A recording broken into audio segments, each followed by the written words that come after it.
আজকে আপনাদের জন্য বিভূতিভূষণ বন্দ্যোপাধ্যায়ের গল্প অশরীরী।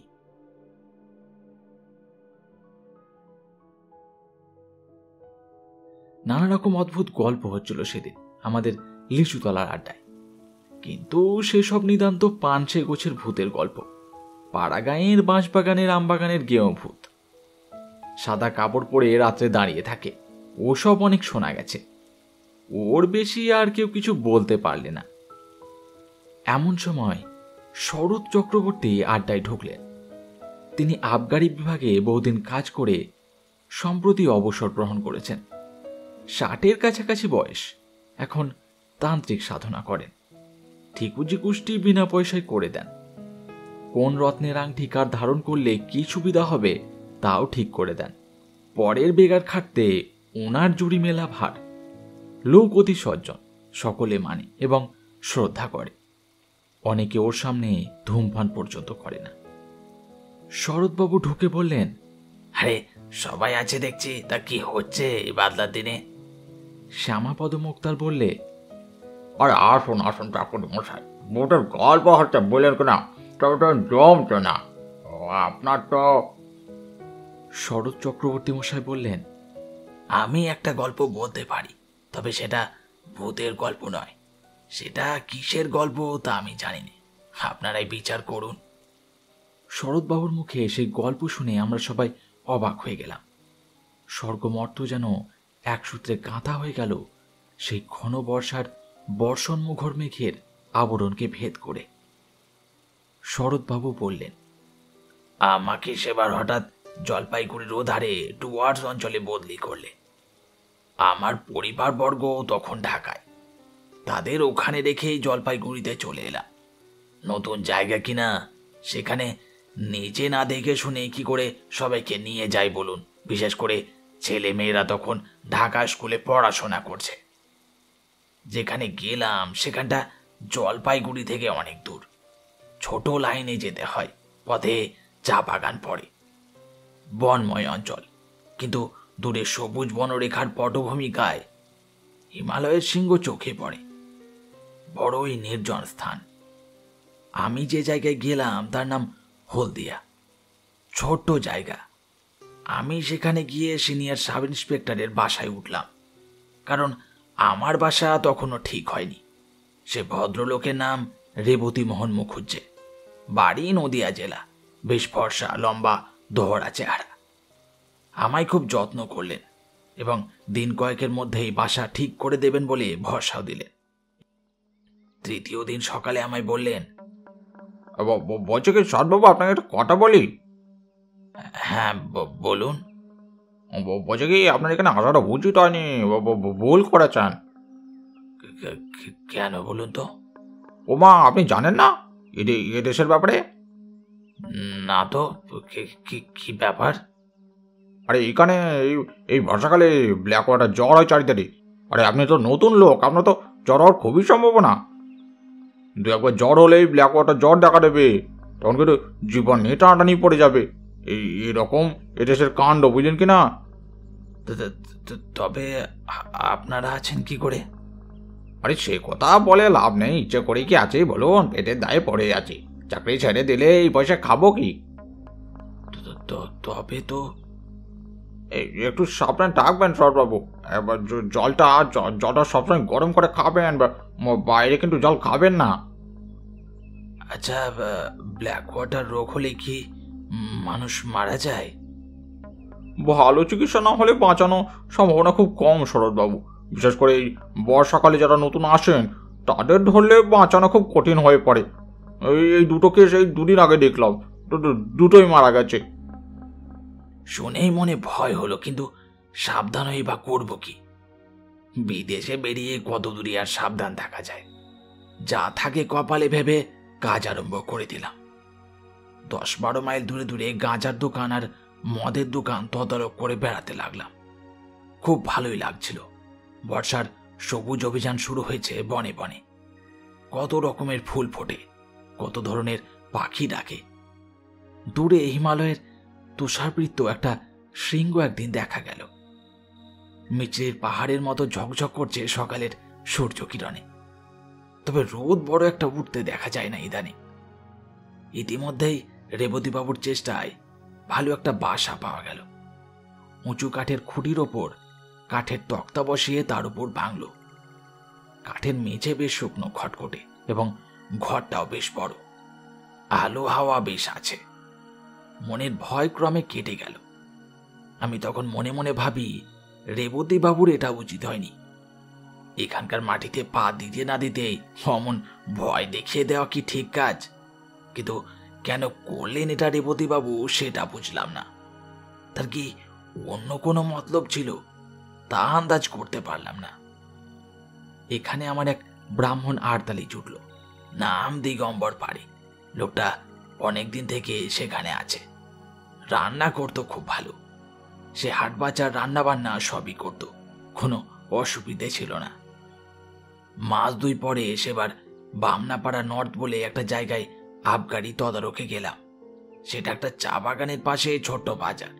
চা বাগানের ট্রাকগুলোর গায়ে লেখা আছে বামনাপাড়া নর্থ টি এস্টেট। পাহাড়ি একটি ছোট নদী পেরিয়ে আমার গরুর গাড়ি বাজারে গিয়ে থামল। বেলা তখন 10টা। দুটি মারোয়ারি মহাজনের গদি আছে। তারা বন অঞ্চলের আসবাবপত্র সওদা করে। দেবেন সামন্ত বলে মেদিনীপুরের একজন কাঠ ব্যবসায়ীর কারবার আছে। গাঁজা ও আফিমের দোকান সেই দেবী সামন্তের ভাই শশী সামন্তের। ওখানে বসে থাকতে থাকতে আমার শরীর কেমন খারাপ হলো, মাথাটা ধরল। দেবেন সামন্তকে বলতে সে কি একটা হোমিওপ্যাথিক ওষুধ দিলে, বলে এতেই সেরে যাবে, কোনো ভয় নেই। তাকে ব্ল্যাক ওয়াটার জ্বরের কথা জিজ্ঞেস করাতে সেও বলল মানুষ মরে, তবে তারা অনেক দিন ধরে আছে বলে তাদের ভয় নেই। নতুন যারা আসে তাদেরই একটু ভয়। সবাই দেখছি একই কথা বলে। গাঁজার হিসেব চেক করতে করতে আর যেন বসতে পারলাম না। তাড়াতাড়ি কাজ সেরে গাড়িতে উঠে পড়ি। জল তেষ্টা পাওয়াতে বামনা নর্থ চা বাগানের একটা গুমটি দোকান থেকে জল চেয়ে খাই এক নেপালি দারোয়ানের কাছ থেকে। যখন বাসায় পৌঁছালাম তখন বেলা হয়ে গিয়েছে। আমার তখন খুব জ্বর। পথেই কম্প দিয়ে জ্বর এসেছে। খবর পেয়ে রেবতীবাবু ছুটে এলেন। ডাক্তার ডাকা হলো, ওষুধ ও ইঞ্জেকশন চলল। 3 দিনের মধ্যেই জ্বর ছেড়ে গেল। দিন 15 বেশ আছি। সবাই বললে ঠান্ডা লেগে অমনটা হয়েছে, ও কিছু না। আমিও নিজেকে সেইভাবেই বোঝালাম। আবার বেশ কাজকর্ম করি, শরীরে কোনো গ্লানি নেই। একদিন হলদিয়ার পুলিশ থানায় বসে থানার দারোগার সঙ্গে গল্প করছি। হঠাৎ করে আবার জ্বর এলো। দারোগাবাবু লোক দিয়ে আমায় বাড়ি পাঠিয়ে দিলেন। আড়দালি দিগম্বর পাঁড়কে বললাম জল দাও। জল খেয়ে আমি শুয়ে পড়লাম। 3 দিন ভীষণ জ্বরের ঘোরে কাটল। রেবতীবাবু এবং থানার দারোগাবাবু দুবেলায় আসতেন। কিভাবে আমার সাবু বার্লি তৈরি করতে হবে আমার আড়দালিকে শিখিয়ে দিয়ে যেতেন। 3 দিন পরে জ্বর কমে গেল। ক্রমেই বেশ সেরে উঠলাম। আবার কাজকর্ম শুরু করে দিলাম। দিন 15 পরে চা বাগানের একটা আবগারি কেস দেখতে গেছি। হঠাৎ আবার জ্বর এলো। এবার একটা জিনিস লক্ষ্য করলাম, এখানকার জ্বর ভেলকিবাজির মতো আসে, আবার ভেলকিবাজির মতো চলে যায়। সুতরাং প্রথম প্রথম জ্বর এলে আমার যেরকম ভয় হতো, এখন গা শোয়ার দরুন সেই ভয় একেবারে নেই। আড়দালিকে ডেকে বলে দিলাম আগের মতো পথ্য প্রস্তুত করে আমাকে যেন খাওয়ায়। তবে এবার কিন্তু একটু অন্যরকম হলো। অতি সহজে এবার আমি নিষ্কৃতি পেলাম না। দিন 2 পরে উৎকট ব্ল্যাক ওয়াটার জ্বরের সব লক্ষণগুলো আমার মধ্যে ফুটে বেরোলো। অতিরিক্ত রক্তপাতের দরুন অত্যন্ত দুর্বল হয়ে পড়লাম। সেরে উঠতেই 5-6 দিন লেগে গেল। দিন 2 পথ্য করার পর একদিন সকালবেলা আমার সঙ্গে রেবতীবাবু আর দারোগাবাবু দেখা করতে এলেন। আড়দালিকে চা করে দিতে বললাম, কিন্তু তারা চা খেলেন না। পরেই বুঝেছিলাম তারা চা খাননি ব্ল্যাক ওয়াটার রোগকে ছোঁয়াচে রোগ ভেবে। দারোগাবাবু বললেন, আর শরৎবাবু একটা কথা বলি। বলুন। বলছে কি আপনি এখান থেকে চলে যান। কেন বলুন তো? ডাক্তারবাবুরা তাই মত। কই আমাকে তো কিছু বলেনি। আরে বাবা বলছেন কি না, আপনাকে বলেনি। আমাদের বলেছেন আপনাকে বলে জন্য কিনা, এই উনি বলছেন আপনার অবস্থাটা খুব খারাপ, মানে আমি তো সেরে গিয়েছি। বুঝছেন কিনা, ও ও সারা খুব কঠিন সরোজবাবু। বেশ, তাই যাব। তবে স্টেশন পর্যন্ত আমি যাব কি করে? রাখিয়া ঘাট পার হবার তো কোনো উপায় দেখি না। আরে সরোজবাবু, আপনি ওসব নিয়ে ভাববেন না। স্ট্রেচার জোগাড় করে দিচ্ছি বাগান থেকে, কুলি পাঠাবো। পুলিশের একজন লোক আপনার সাথে থাকবে। হ্যাঁ, আপনাকে ট্রেনে না উঠিয়ে দিয়ে তারা ফিরবে না। বেশ, তাই হবে। তবে আমি তখন জানতাম না যে সেই দিনই আমার জীবনের শেষ দিন হতো। যদি যদি থাক, সে কথা পরে বলছি। আমি সম্মতি দিলে দারোগাবাবু চলে গেলেন। তখন বেলা 9টা হবে। গরম জল করে নিয়ে আসতে বললাম আরদালিকে, গা হাত মুছবো বলে। তারপর এক বাটি বার্লি খেলাম, আর একটু বেলা হলে দুটো ভাতও খেলাম। বেলা 12টার পর লোকজন এলো স্ট্রেচার নিয়ে। এই পর্যন্ত বলে শরৎ চক্রবর্তী বললেন, চা খাবার ইচ্ছে হচ্ছে, একটু চা হোক নাকি? আমরা বললাম, আরে গল্পটা তো শেষ করুন। আরে আমি তো পালিয়ে যাচ্ছি না, চাটা খেয়ে নিয়ে বলবো। এবার গল্পের আসল অংশটা এসে গেছি কিনা, একটু গলা ভিজিয়ে নেওয়াই ভালো। নিতাইবাবু বললেন, আরে এ কি কথা শরৎবাবু, আপনি বললেন আপনার ব্ল্যাক ওয়াটার জ্বর হলো, সেরে গিয়ে আপনি পথ্য করলেন, অথচ ডাক্তার কেন বলল যে আপনার অসুখ খারাপ? অসুখ তো সেরেই গিয়েছিল। সেরে গিয়েছিল, এবার কি রকম সেরেছিল সেটা এখনই শুনলে বুঝতে পারবেন। আসলে তো সারেনি। তবে পথ্য দিয়েছিল কেন ডাক্তার? এ কথার জবাব আমি দিতে পারবো না, কাউকে জিজ্ঞেসও করিনি। তবে যেমন ঘটেছিল সেরকমই বলে যাচ্ছি। আরে এ তো বড়ই অদ্ভুত কথা বলছেন আপনি। আরে কিরকম সে দেশের ডাক্তার বলুন তো মশাই? এ কথাটা আমি কখনো ভেবে দেখিনি। আচ্ছা আচ্ছা, তাহলে গল্পটা বলি। শরৎ চক্রবর্তী পুনরায় গল্প আরম্ভ করলেন। বেলা 12টার পর স্ট্রেচার নিয়ে এলো চা বাগানের লোকজন। সেখানে দাঁড়িয়েছিলেন রেবতীবাবু ও দারোগাবাবু। তখন আমি আর আরদালি জিনিসপত্র গোছাচ্ছি। এমন সময় আমার আবার জ্বর এলো, ভীষণ কম্পমান জ্বর। আমি আর বসে থাকতে পারলাম না, তাড়াতাড়ি ঘরের মধ্যে গিয়ে বাঁধা বিছানা আরদালিকে দিয়ে খুলিয়ে আবার শুয়ে পড়লাম। এরপর আমি আর কিছু জানি না। আমার জ্ঞান লুপ্ত হলো, যেন ওই ঘন অন্ধকারের আবরণের অন্তরালে। যখন আমার জ্ঞান হলো তখন দুটো জিনিস আমার চোখে পড়ল। প্রথমেই অন্ধকারের মধ্যে একটা কি গাছের ডাল পাশের জানালার বাইরে হাওয়ায় দুলছে। দ্বিতীয় জিনিস হলো আমার বাক্স ফুটলেই আমার পায়ের দিকে দেওয়ালের কাছেই রয়েছে, এবং আমার ছাতিটা দেওয়ালের কোণে হেলানো রয়েছে। আমি কি রেলওয়ে ট্রেনে উঠেছি? কিন্তু এত অন্ধকার কেন রেলের কামরা? অন্য লোকই বা নেই কেন কামরায়? তারপর আস্তে আস্তে আমার মনের আকাশ মেঘমুক্ত হয়ে আসতে লাগলো। আমার মনে পড়লো যে আমি স্ট্রেচারে আদে উঠিনি, জ্বর আসাতে ঘরে এসে শুয়ে পড়েছিলাম। কিন্তু ঘরই যদি হয় তাহলে আরদালি দিগম্বর কই? ঘরে আলো জ্বালেনি। আমি কোথায় আছি? আমার তৃষ্ণা এসেছিল, ডাকতে গেলাম দিগম্বরকে, কিন্তু গলার স্বর আটকে গেল। দুবার ডাকতে গেলাম, দুবারই একই ব্যাপার। আমার মনে হলো বাইরে চাঁদ উঠেছে। জানালা দিয়ে ঘরের মধ্যে চাঁদের সামান্য আলো এসে পড়েছে। কিছুক্ষণ সামনের দিকে চেয়ে রইলাম। ঘরের মধ্যে বা বাইরে কোথাও কোনো শব্দ নেই। হঠাৎ আমার দৃষ্টি নিবদ্ধ হলো বাইরের দিকে। কে কে ওখানে বাইরে? এই দেখুন, এতদিন পরে মনে পড়ে আমার গা শিউরে উঠছে। কি দেখলাম জানেন? একটা কালো মতো মেয়ে অত্যন্ত দ্রুত গতিতে আমার ঘরের চারপাশে ঘুরছে, আর একটা কাঠি দিয়ে মাটিতে কি করছে। দুইবার আমার সামনেই দরজার ফাঁক দিয়ে সে নিচু হয়ে ঘুরে গেল।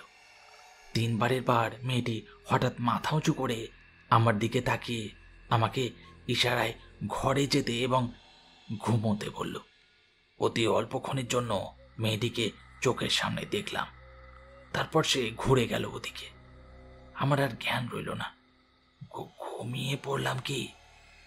এরপর কতক্ষণ পরে জেগে উঠেছিলাম তা বলতে পারবো না, কিন্তু তখন চোখ খুলে দেখলাম সেই কালো মেয়েটি আমার পাশে বসে আছে।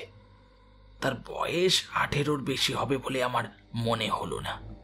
আর একটা জিনিস লক্ষ্য করলাম, মেয়েটি যেন খুব ঘেমেছে, ওর মুখ ঘামে ভিজে গিয়েছে, যেন সারা শরীর দিয়ে যেন দরদর করে ঘাম ঝরছে। আমি ওর দিকে চেয়ে দেখতেই মেয়েটি আবার আমায় ঘুমিয়ে যেতে বলল। আমিও ঘুমিয়ে পড়লাম ওর কথা শুনতে শুনতে। ঘুমিয়ে পড়বার আগে সেই গাছের ডালটার ওপর নজর পড়ল জানালার বাইরে, তার গায়ে জ্যোৎস্না পড়েছে। এখানেই আমার গল্প শেষ হলো। সকালে আমি যখন জেগে উঠলাম তখন আমার মনে হলো স্বাভাবিক সুস্থ অবস্থায় আমি ঘুম থেকে জেগে উঠেছি।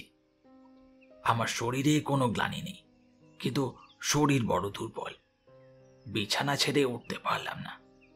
ক্রমে একটু বেলা হলো, তখন দেখি দিগম্বর পাড়ে সন্তর্পণে পা টিপে টিপে এসে আমার ঘরের মধ্যে উঁকি দিচ্ছে। আমি ডাকতেই সে যেন চমকে উঠল, কোনো উত্তর দিল না। আমি বললাম, রেবতী বাবুকে ডেকে নিয়ে এসো। থতমত খেয়ে সে যেন চলে গেল। কিছুক্ষণ পরে অনেক লোক এলো আমাকে দেখতে, তার মধ্যে রেবতী বাবুও ছিলেন। রেবতী বাবু বললেন, ও বলছি সৎবাবু কেমন আছেন? ভালো, আমি কিছু খাবো। তখনই রেবতী বাবু বাইরে গিয়ে কাকে কি বললেন। খানিক পরে এক বাটি বার্লি নিয়ে এলো আমার জন্য। বার্লি খেয়ে শরীরে বল পেলাম। ডাক্তার এসে পরীক্ষা করে বললেন জ্বর ছেড়ে গিয়েছে। এর 3-2 পরে আমি সম্পূর্ণ নীরোগ হয়ে উঠলাম, পথও করলাম। তখন ক্রমে ক্রমে শুনলাম সেই ভীষণ রাত্রে আমাকে মুমূর্ষ মনে করে সবাই আমাকে ছেড়ে চলে গিয়েছিল একা ফেলে। ডাক্তারবাবু বলেছিলেন রাত কাটবে না, এমনকি সকালে আমার সৎকারের জন্য কে কে যাবে, কোথায় কাঠ পাওয়া যাবে, এসব বন্দোবস্ত নাকি ঠিক হয়ে গেছিল। সকালে লোক পাঠিয়ে আমার পরিবারবর্গকে টেলিগ্রামে আমার মৃত্যু সংবাদ জানানোর জন্য থানা থেকে একজন কনস্টেবল পাঠাবেন বলে দারোগাবাবু ঠিক করে রেখেছিলেন।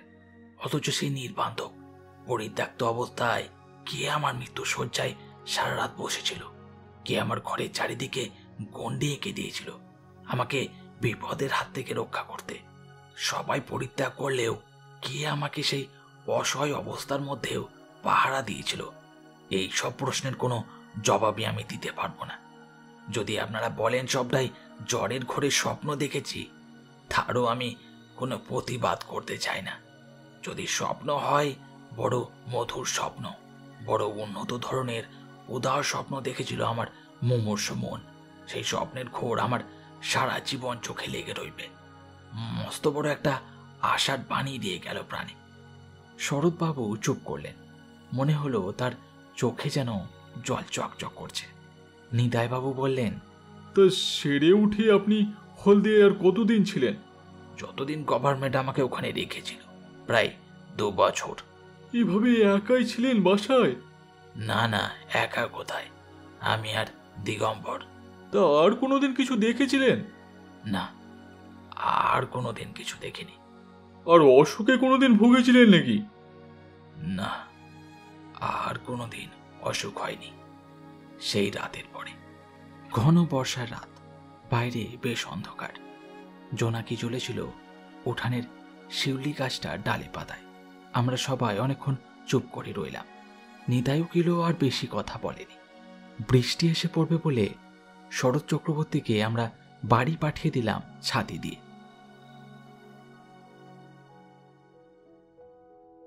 শুনছিলেন বিভূতিভূষণ বন্দ্যোপাধ্যায়ের গল্প অশরীরী। আজকের গল্পটি আপনাদের ভালো লাগলে অবশ্যই একটি লাইক করবেন এবং আমার গল্প পাঠ আপনার কেমন লাগছে অবশ্যই কমেন্ট করে জানাবেন।